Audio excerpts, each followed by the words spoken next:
Guys, it's Claudio from Visualmodo WordPress themes, and in today's video we're gonna learn what to do in order to optimize your Windows computer and how to deactivate a couple of useless things that only serves to send Microsoft diagnosis about our computer. So imagine the following scenario: you can exchange your PC, you can purchase more memory, it's quite expensive, so you need to optimize the computer you have. So how to do this?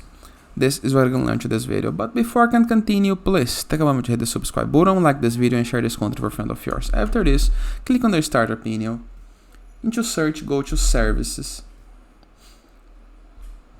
You're going to open this big table right here, clicking every single one, and on your keyboard type the letter C, okay?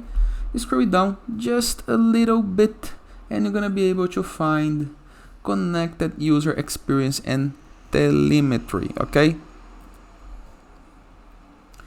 As you can see, it's automatic. I'm gonna leave this as disable.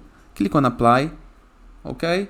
And this is gonna make your computer faster. You're gonna gain FPS, you're gonna have a better gaming experience because we just have disabled the telemetry of our computer. And that is. I hope you guys enjoyed this video. Feel free to use the comment section below in the case that you have any question. And I'll see you guys tomorrow. All the best.